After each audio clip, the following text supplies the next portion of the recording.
Bonjour tout le monde.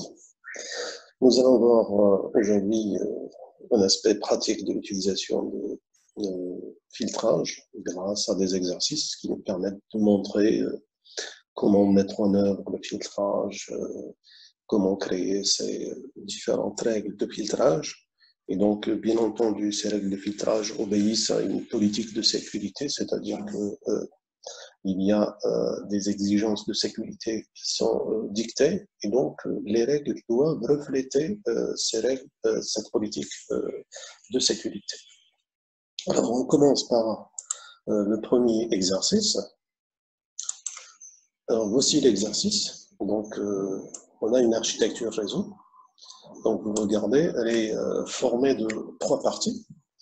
Alors, ici, vous avez le réseau satellite, donc qui sont indiqués par les différentes plages d'adresse IP.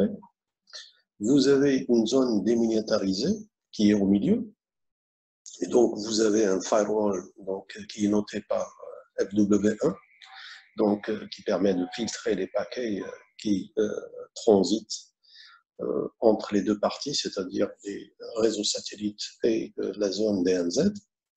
Et de l'autre côté, vous avez le réseau interne. Donc, et bien entendu, il y a un deuxième firewall qui permet de filtrer les paquets qui passent entre la DMZ et le réseau interne. Donc ça, c'est le réseau. Donc, je préfère que vous preniez note. Donc là, pourquoi? Parce que vous allez l'utiliser par la suite, ce qui m'évitera de faire des allers-retours entre les slides. Donc, voici le réseau. Donc, il faut prendre les informations du réseau, à savoir, donc, vous avez 4 réseaux satellitaires avec les adresses IP. Donc, vous prenez note de ces différents réseaux. Ensuite, il y a la zone démilitarisée qui comprend un certain nombre justement d'éléments. En général, ce sont les serveurs qui se trouvent à l'intérieur. Donc, vous avez la plage d'adresse IP qui est allouée à la zone DMZ. Donc, c'est 128.168.11 point étoile, étoile qui veut dire plusieurs adresses à l'intérieur.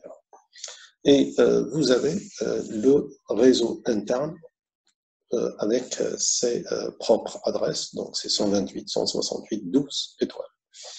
Et vous avez le firewall 2, donc qui est entre la DMZ et le réseau interne.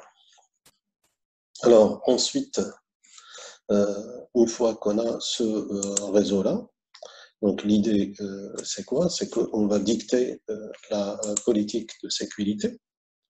Donc cette politique de sécurité va être mise sous forme de règles. Ça, ici, on a vu d'après le schéma, vous avez 2 firewalls, c'est-à-dire qu'il va y avoir une liste de règles pour chaque firewall, c'est ça ce que ça veut dire. Donc là, ce qu'on vous demande, de créer les politiques de pare-feu sans état, c'est-à-dire qu'on n'est pas dans le cas du filtrage dynamique, c'est un filtrage statique, pour les pare-feux suivant FW1 et FW2, tels qu'on les a vus dans le schéma précédent. Donc, vous avez dans le schéma précédent 2 firewalls. Et donc, naturellement, vous allez avoir 2 listes de règles. Chaque liste est liée à un firewall. Alors, pour chaque liste, ce que vous avez à remplir, c'est un tableau sous cette forme-là. Donc, vous avez source address, donc l'adresse source, le port source, l'adresse destination, le port destination, et ensuite l'action qui consiste à dire accepter ou bloquer. Donc, c'est bien accept ou deny.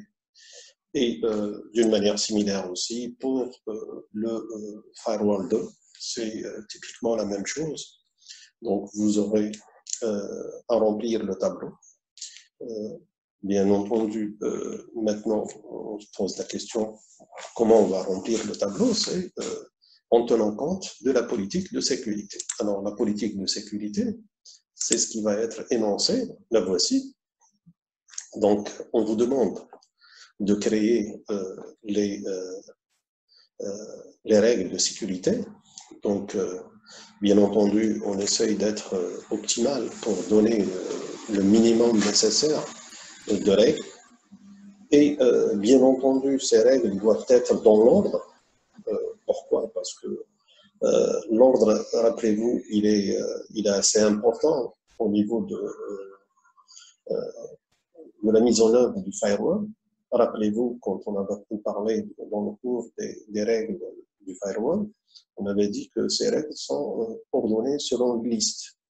Et ensuite, comment on va exploiter ces règles? On va exploiter cette liste de règles. Et vous savez que la liste, elle est séquentielle. C'est-à-dire que je commence par la première règle. Quand il y a un paquet qui arrive, je vais voir ce paquet par rapport à la première règle. Est-ce qu'il s'applique ou ne s'applique pas?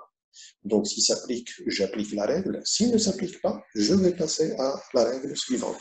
Et ainsi de suite, jusqu'à arriver à la dernière règle de la liste. Alors, les règles de sécurité sont les suivantes. Donc, première règle, on vous dit, sauf indication contraire, tout trafic devrait être refusé. Et donc là, ça veut dire quoi? Ça veut dire que, mis à part les exceptions, alors les exceptions, on va les voir justement après.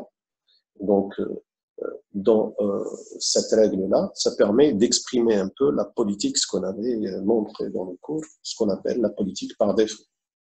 Alors, ensuite, la deuxième contrainte, ça consiste à dire que les réseaux satellites, à l'exception de ceux correspondant à l'adresse 129.168 étoile, devraient pouvoir communiquer avec un serveur web DMZ hot qui est à l'adresse 128.168.11.2 via le port HTTP 80.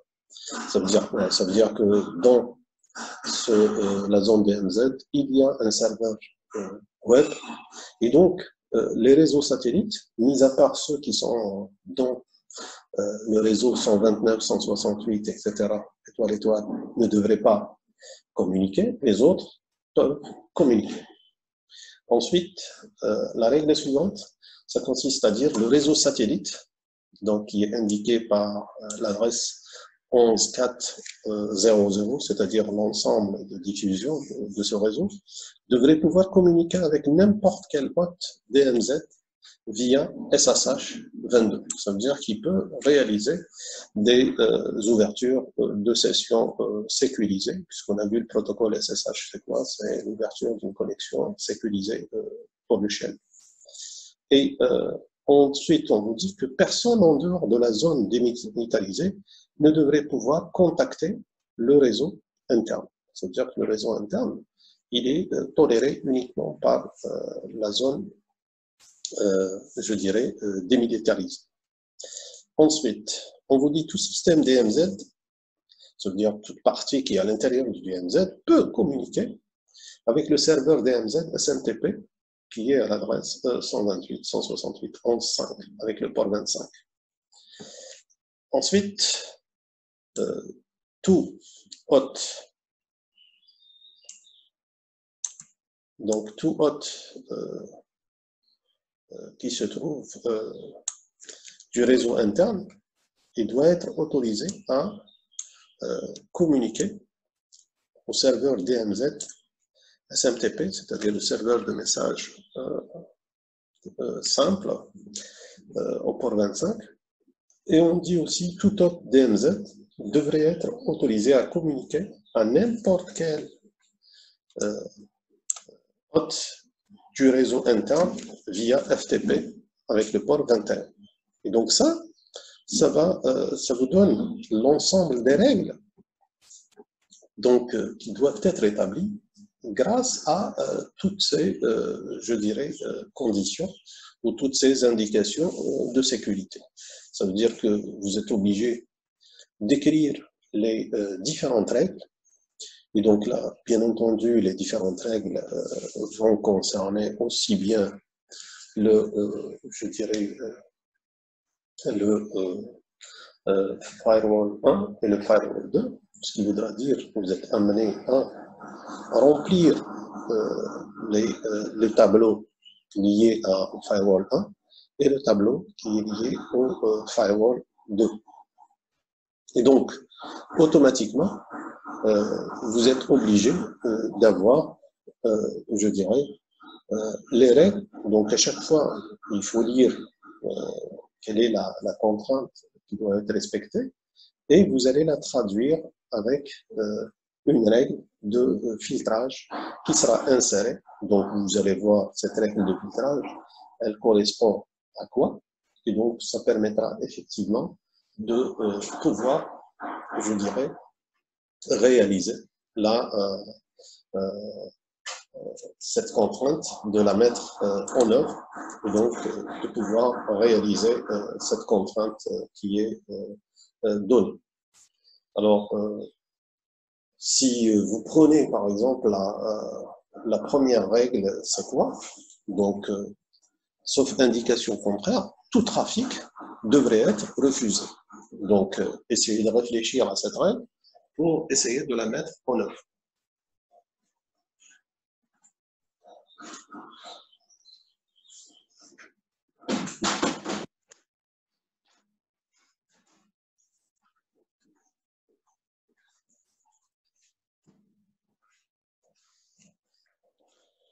Alors, cette règle, si vous essayez de la mettre en œuvre,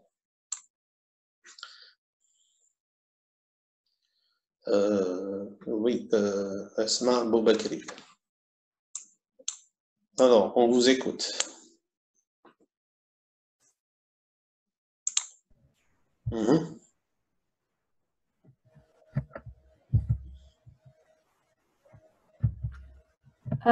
Bonjour tout le monde. Alors, toutes les adresses sources et adresses destination sont interdites. Ça veut dire adresse source étoile, adresse destination étoile, deny. Pas adresse source étoile. À l'intérieur de la case adresse source, on met étoile. Ensuite, tu as oublié les ports aussi. Oui, port source. Dans le tableau, il y a 5 cases. Donc, adresse source, c'est, on dit tout trafic. Tout trafic, c'est quoi? C'est étoile. Ça veut dire à l'intérieur de l'adresse source, tu dois trouver étoile. Étoile dans l'adresse source, ça veut dire quoi? Ça veut dire n'importe quelle adresse. Et donc, dans le port source, étoile, ça veut dire n'importe quel port source. Et ainsi de suite. Donc, pour l'adresse destination, de la même manière, c'est étoile. Et ensuite, le port, ça va être étoile. Et bien entendu, l'action. L'action, c'est deny, qui permet de dire refuser. Oui. Donc, ça, c'est la première règle. On peut la mettre ainsi. Ça veut dire aussi bien dans le firewall 1 que le firewall 2. C'est-à-dire, je peux écrire cette règle. Ensuite, la deuxième.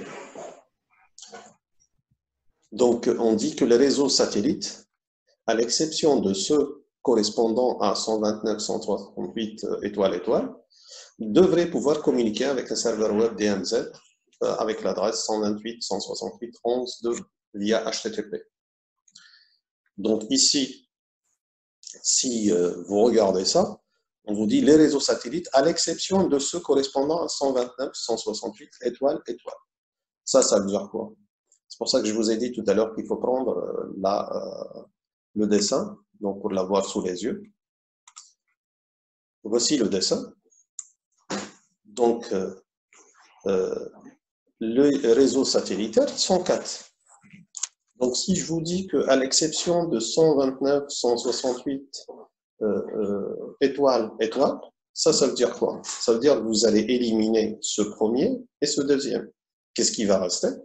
Ben, il va rester ces deux réseaux, puisqu'il y a 4 réseaux satellitaires.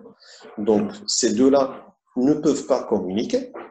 Par contre, ces deux-là vont communiquer avec le serveur web qui se trouve dans la zone démilitarisée. Et donc, du coup, qu'est-ce que vous allez faire?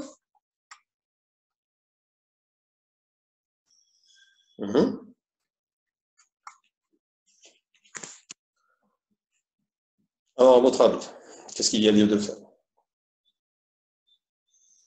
Donc, puisque ça, ces deux ne sont pas autorisés, c'est uniquement ces deux qui sont autorisés. Donc, ces deux-là, vous allez les autoriser à pouvoir rentrer dans le serveur web.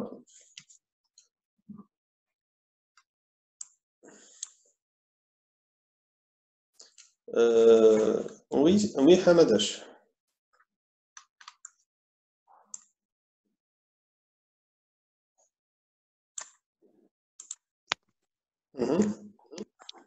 On autorise les deux réseaux 11.14.étoile et 12.étoile à accéder. Ouais. Et accéder à quoi? Il faut au serveur, le DMZ, sur le port 80. Oui, c'est avec l'adresse exacte du serveur web qui se trouve dans la DMZ. Oui. Et on deny l'autre, 129.168.étoile.étoile. Oui, ta réponse n'est pas totalement fausse. Mais si je me réfère par rapport à ce que j'ai dit, parce qu'il faut lire en général, il faut lire le texte tout le temps, en disant, regardez ce qui a été donné ici on vous demande de créer les règles avec un minimum de règles.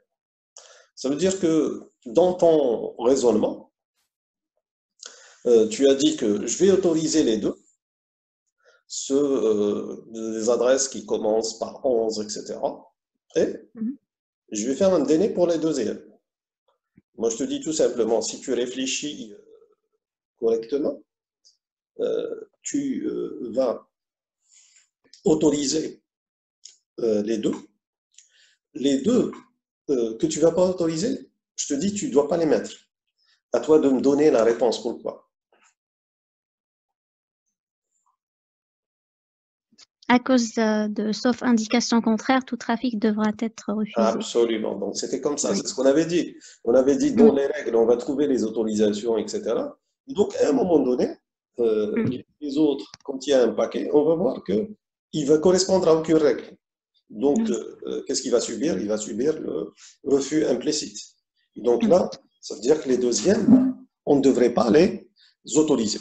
Et donc là, on doit uniquement préciser pour les deux à qui on va donner l'autorisation. Les autres, automatiquement, on ne va pas leur donner cette autorisation. Donc là, vous voyez qu'au fur et à mesure, on peut aller de l'avant. Ça veut dire que la solution, elle commence comme ça. Ça veut dire, c'est ce qu'on a vu tout à l'heure. On commence par la première règle. C'était étoile, étoile, étoile, déné. C'était ça, ce que vous avez dit tout à l'heure. Donc, on s'est mis d'accord pour dire que c'est ça, tout trafic, sauf indication contraire, est interdit. Ça veut dire qu'il va être matérialisé avec cette règle qui consiste à mettre étoile, étoile, étoile, déné. Alors, ensuite, pour la deuxième, ce que tu me dis, c'est on devrait autoriser les serveurs qui se trouvent au niveau des deux réseaux satellites qui commencent par 12 et par 11. Donc, on doit les autoriser pour accéder au niveau du serveur web qui se trouve à cette adresse avec le port 80. Alors, regardez, tout à l'heure, on a commencé par ça. Ensuite, il fallait mettre les deux règles. Mais les deux règles, à votre avis, si je les mettais juste après, est-ce que c'est correct?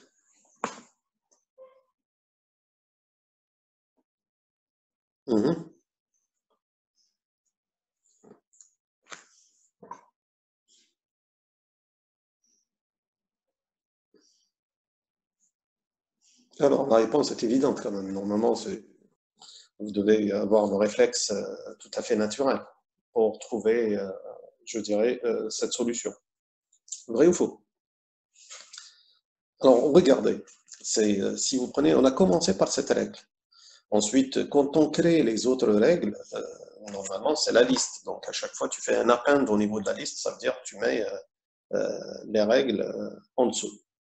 Alors, naturellement, si on met les règles en dessous. Oui, Hamadash? Tout sera refusé parce qu'on est en train de refuser tout trafic dès le début. C'est ça, parce que cette règle, elle est plus générale. Et donc, on avait dit qu'il faut veiller à ne pas mettre la règle plus générale sur la règle plus spécifique. Pourquoi? Parce que l'ordre est important. Donc, quand on va faire le filtrage, on commence par la première règle. On va voir que la première règle va correspondre. Donc, on l'applique. Et donc, ici, si on laisse la première règle ici telle qu'elle est au début de la liste, ça veut dire que le paquet qui voulait communiquer avec le serveur web, donc si on applique cette règle, ben, automatiquement, cette règle va s'appliquer pour ce paquet. Pourquoi?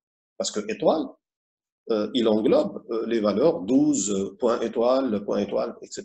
Et il englobe aussi les valeurs 11.14 étoile, point étoile. Et donc, du coup, on va lui appliquer cette règle. Du coup, ça veut dire qu'il ne pourra jamais se connecter au serveur web. Et donc, du coup, ce qu'on est obligé de faire, on est obligé d'inverser les rôles. C'est-à-dire que cette règle qui consiste à dire que tout trafic est interdit sauf indication, ça reflète un peu ce qu'on avait dit dans le cours, c'est la règle de refus implicite.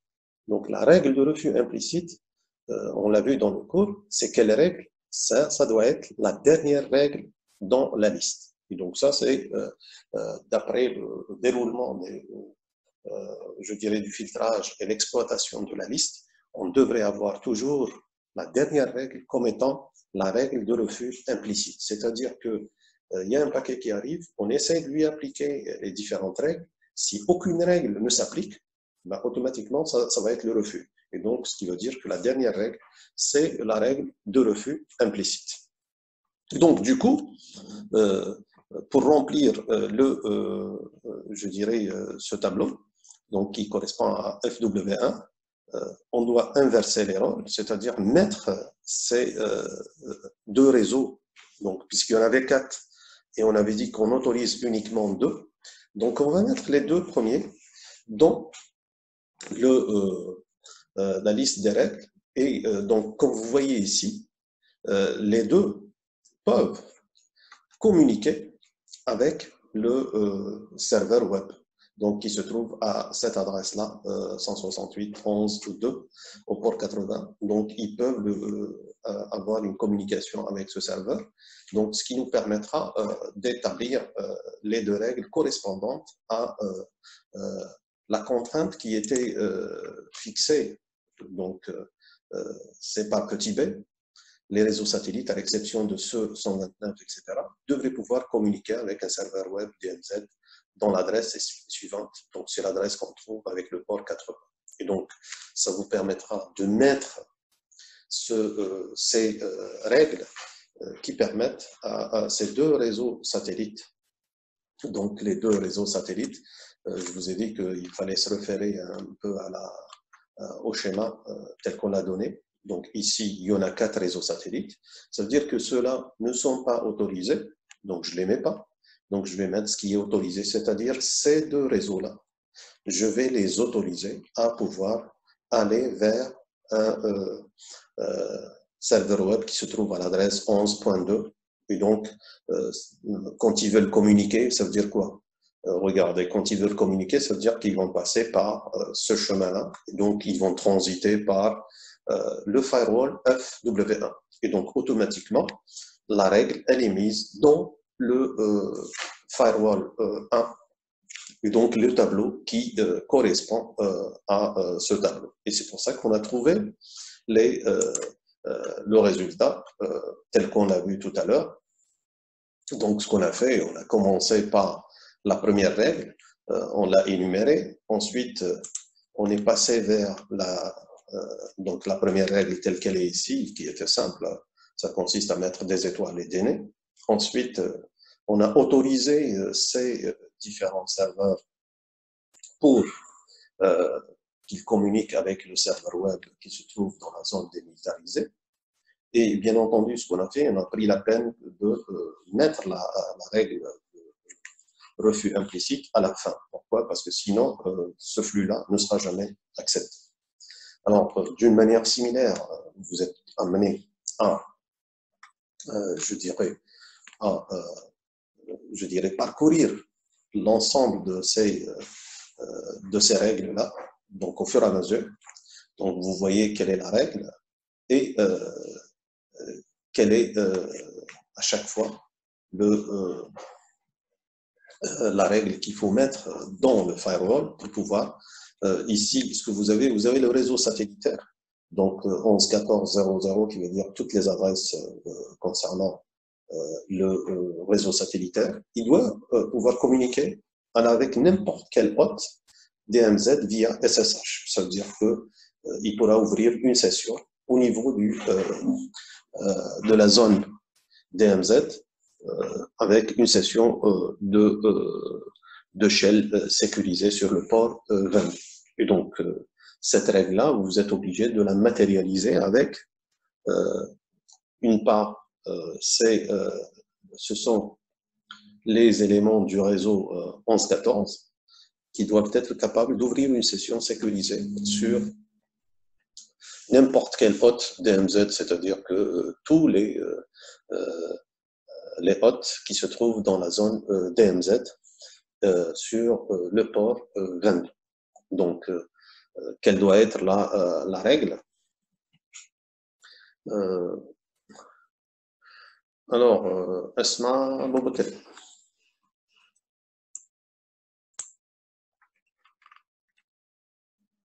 Ok.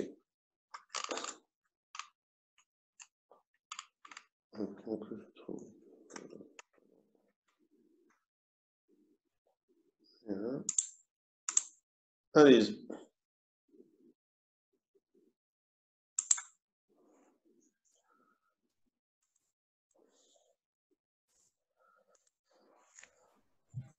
Alors, Asma Boubacar. Oui. L'adresse source 11.14.0.0 peut communiquer avec n'importe quel hôte, donc adresse source 11.14.0. C'est pas n'importe quelle adresse.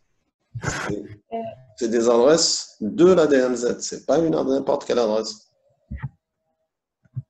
Oui, donc on a mis dans le firewall 1. Oui, mais quelle adresse que tu vas mettre destination?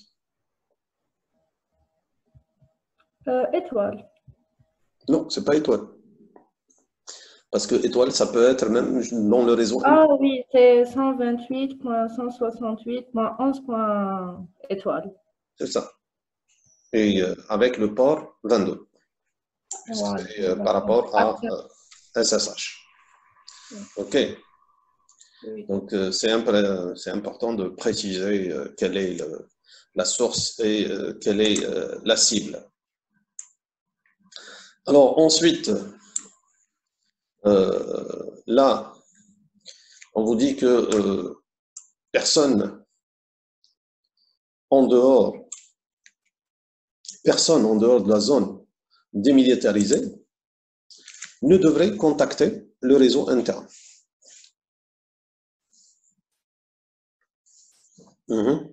Ça va être quoi comme règle?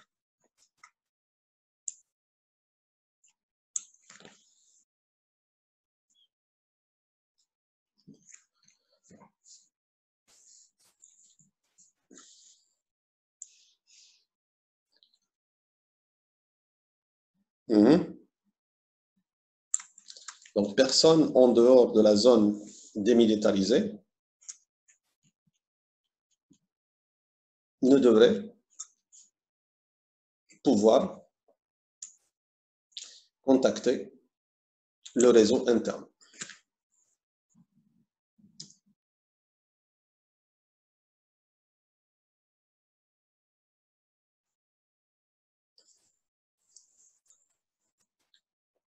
Et aussi, si vous allez voir à l'intérieur, donc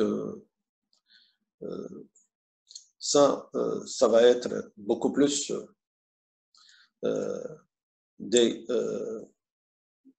informations. Le réseau interne, il se trouve où?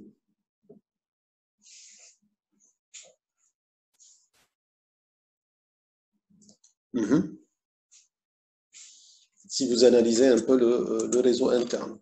Alors, je vous remets, il faut revoir le schéma. Regardez, le réseau interne, il est là. Donc, ce qui veut dire quoi? Il est derrière le firewall 2. Ça veut dire que ça, c'est un peu implicitement la règle de refus par défaut. Et donc, automatiquement, ça vous permettra de montrer que la règle par défaut, c'est ce que vous allez mettre dans le firewall 2. Donc, vous allez mettre automatiquement la règle par défaut. Étoile, étoile, étoile, étoile, données. Ça veut dire quoi? Ça veut dire que par défaut, je vais éliminer le flux qui va partir vers le réseau interne. Et ça, c'est à la suite du firewall 2. Donc, c'est ça ce que ça veut dire d'une manière implicite. Alors, ensuite, vous allez dire tout système DMZ doit pouvoir communiquer avec le serveur DMZ SMTP au port 25. Alors, ici, c'est quoi? Qu'est-ce que vous allez mettre?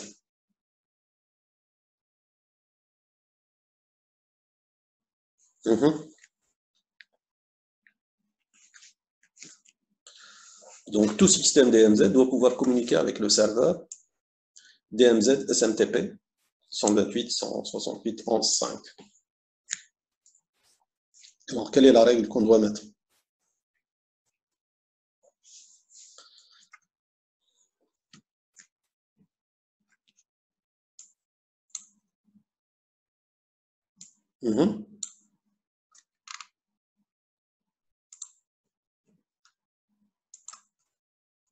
Hamadash, on t'écoute? On autorise le réseau DMZ qui est 128.168.11.étoile sur n'importe quel port étoile à communiquer avec le serveur 128.168.11.5 sur le port 25. Accept. Ah, tu es sûr de ça? Normalement. Bah, figure-toi que ça, c'est beaucoup plus une question piège. C'est une recommandation piège. Regarde, tu vas autoriser tous les hosts DMZ à se connecter au serveur SMTP sur le port 25. Tous les hosts DMZ se trouvent à l'intérieur de la zone DMZ. Le serveur SMTP, il se trouve à l'intérieur de DMZ. Ah oui, donc il ne va même pas détecter. J'ai dit qu'il fallait prendre dès le départ, il faut prendre le schéma et donc l'analyser. Et donc ici, c'était un piège pour voir effectivement, il n'y a aucune règle que tu dois rajouter. Donc la communication, elle est interne au réseau, donc ça passe pas par le filtrage parce que le paquet, quand il est véhiculé, c'est pas un paquet qui est véhiculé vers l'extérieur Oui. Donc il passe par le firewall quand il est véhiculé en dehors du réseau. Donc, c'était un bon piège. Là, c'est pour dire qu'il faut réfléchir à un moment donné et ne pas répondre directement. Alors, par contre, celle qui se trouve juste derrière, donc, tout hôte du réseau interne doit être autorisé à communiquer avec le serveur SMTP port 25. Donc là, on doit mettre une règle. Donc, la règle, c'est quoi? C'est ce qui permet de prendre toutes les adresses du réseau interne et donc leur permettre de communiquer avec, je dirais, le serveur SMTP au port 25. Et de la même manière, pour les hosts DMZ, doit être autorisé à communiquer avec n'importe quel réseau interne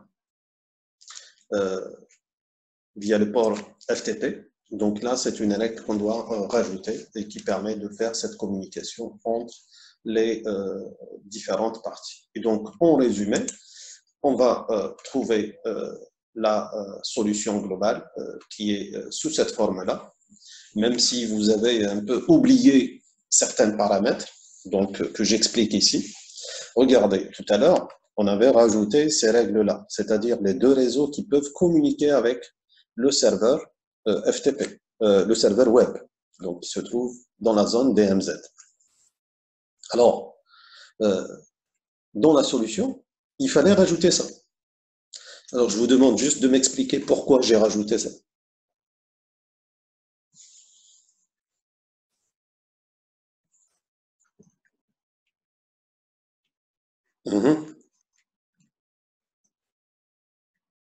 Je pense que la réponse, elle est triviale quand même, non?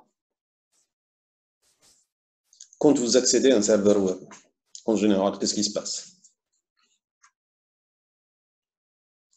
Oui, Hamadash. Pour qu'ils puissent répondre, parce que si on autorise... Absolument, un serveur web, en général, tu demandes une page web. Lui, il va te délivrer la page web. Donc, pour que tu délivres la page web, il faudrait qu'il soit autorisé à communiquer vers toi. Et donc, c'est pour ça que on retrouve ces deux règles. Regardez, ça c'est quoi? Ce n'est autre que le serveur web qui est capable, puisqu'il y a les deux réseaux satellites qui peuvent le solliciter.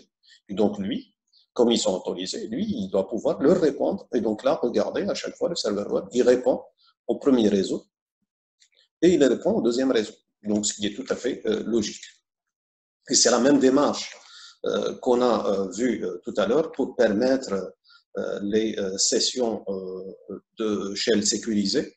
Regardez, c'était tous les hôtes du réseau 11.4, etc., qui peuvent ouvrir des sessions sur le serveur. Et donc, automatiquement, il y a une réponse qui est derrière. Et ça, c'était tout le flux qui est analysé concernant le firewall 1. Pour le firewall 2, c'est typiquement la même démarche. Donc, on a vu qu'on peut communiquer vers les hôtes au niveau du port 21 pour ouvrir les sessions. Et la réponse qui se trouve juste derrière, donc il faut la mettre. Et concernant le serveur FMTP, donc SMTP, donc ça permettra à tous les hôtes de pouvoir communiquer avec ce serveur et inversement. Donc vous avez toujours, quand il y a un système, vous avez la requête et la réponse. Donc il faut prévoir le flux de la requête et le flux de la réponse. Et bien entendu, le dernier, ça va être du débit. Et donc ça, c'est la solution globale